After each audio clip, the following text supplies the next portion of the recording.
मेले का प्रोग्राम 4-4 जगह मेले चल रहे, 5-5 जगह मेले चल रहे हैं, इस पे तो बंदिश होनी चाहिए। तो अल्लाह का शुक्र है कि कम से कम एक रोड चालू हो गया नया, इसका बड़ा बोझ आधा बोझ 50% कम हो गया।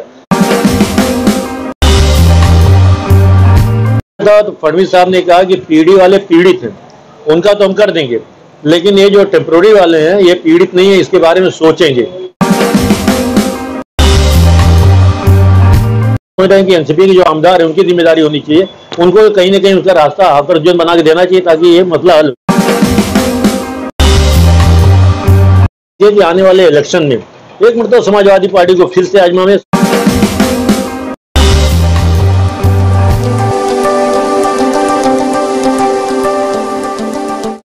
प्रोग्राम का मकसद तो ये था कि एक महीने से हम लोग जो है, क्योंकि रमजान का महीना था, रमजान में कोई मीटिंग नहीं हुई, कोई मिलना जुलना नहीं हो पाया, कोई रात वगैरह कहीं मिल लिए हुआ मकसद थी सब लोगों की मुलाकात हो जाएगी। और दूसरी बात ये थी कि आज देश में जिस तरह का नफरत का माहौल पैदा किया गया है, पैदा हुआ है, उसको किस तरह से दूर किया जाए।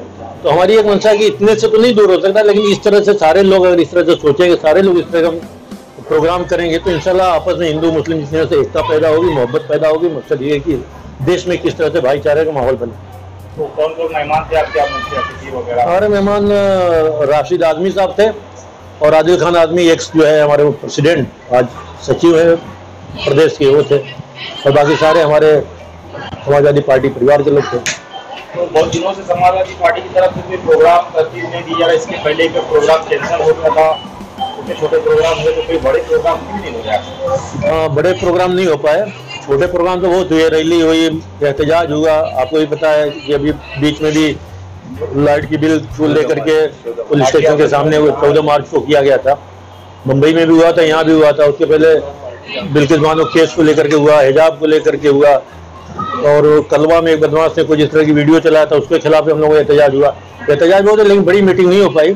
और हम लोग भी सोच रहे थे, परसों भी आपस में बात हो रही थी कि हमारे जो अभी जिला अध्यक्ष, नवनियुक्त जिला अध्यक्ष है मामा मौजम, वो 2-3 दिन में आने वाले हैं, तो आ जाते हैं तो उनसे मशवरा करके एक बड़ा प्रोग्राम, पब्लिक मीटिंग कहीं रोड पे करेंगे इंशाल्लाह। उसमें वो आसिम आदमी साहब खसूसी तौर से आएंगे करके एक हफ्ते नहीं बल्कि और लंबी भी चली थी, उसको लेकर के जो हमारी सिग्नेचर जो हमने जमा किया था, तो उसको लेकर के हम अबू आसिम आदमी साहब के साथ में मिलकर साथ में जा करके और फडणवीस साहब के कार्यालय में उसको सारी जमा किया, और एक उनका कवरिंग लेटर वो आसिम आदमी एमएलए का लेटर उनके साथ लगाया कि भाई इस तरह की प्रॉब्लम है।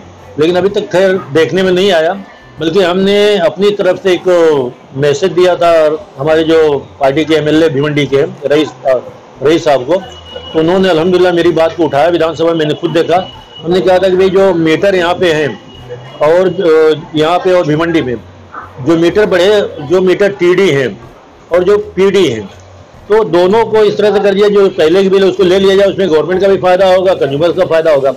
तो उन्होंने मैटर उठाया था, तो फडणवीस साहब ने कहा कि पीढ़ी वाले पीड़ित हैं, उनका तो हम कर देंगे, लेकिन ये जो टेम्पोररी वाले हैं ये पीड़ित नहीं है, इसके बारे में सोचेंगे। तो अभी तक कुछ हुआ नहीं, लेकिन इंशाल्लाह उम्मीद है कि हो जाएगी। पीढ़ी वालों को तो उन्होंने इंटरेस्ट माफ कर दिया है। बीच में शहर में जो टीएमसी हॉस्पिटल आया उसको प्राइवेटाइजेशन को लेकर बड़ा एहतजाज हुआ, बड़ी हो, तो इसमें समाजवादी पार्टी ने अपना रोल नहीं दिखाया, क्या मामला आप लोगों की क्या नहीं? समाजवादी पार्टी ने तकरीबन 4 महीना पहले जब एक र्यूमर चला था कि इसको सरकारी एक तो करने जा रहे, प्राइवेट करने जा रहे हैं हॉस्पिटल को, तो वो ये थे एहतसाम भाई थे, मैं था, कलीम जामी थे, और 2 लोग थे, 4-5 लोग हम लोग जा करके मनीष जोशी, हमने जाके 5 पहाड़ी में उनसे मुलाकात की, उनको लेटर दिया। उन्होंने बरजस्ता कहा, फुल हमको आश्वस्त किया कि भाई किसी भी हाल में वो जो है प्राइवेट को नहीं जाएगा, वो हॉस्पिटल को हम एक अच्छा हॉस्पिटल बनाएंगे, 100 बेड का हॉस्पिटल बनाएंगे। उन्होंने लेटर भी दिया ऐसा? नहीं, उन्होंने नहीं दिया, खाली ज़बानी हमने लेटर दिया था उनको। उन्होंने आश्वासन दिया था कि ये गलत बात है, र्यूमर्स है, ऐसा कुछ नहीं होगा। तो हमने तो उसके बारे में जाके बात की, और जो इन्होंने किया था वही बात इन्होंने भी सामने आके मनोज जोशी ने इनसे भी कही कि भाई ये प्राइवेट को नहीं करने वाले हैं। अब बाकी आगे क्या हो रहा है, जब होएगा, अगर प्राइवेट को होएगा तो देखा जाएगा आगे। पूरा रमजान और ईद के पूरे हफ्ते शहर ट्रैफिक से बहुत ज्यादा दो चार है, बहुत ज्यादा परेशानी की, इस पर काफी लोगों ने आवाज भी उठाई, इस पे आप लोगों ने क्या भूमिका रखी? हमारी भूमिका ये थी कि हमने कहा वो तो अल्लाह का शुक्र है कि कम से कम एक रोड चालू हो गया नया, इसका बड़ा बोझ आधा बोझ 50% कम हो गया।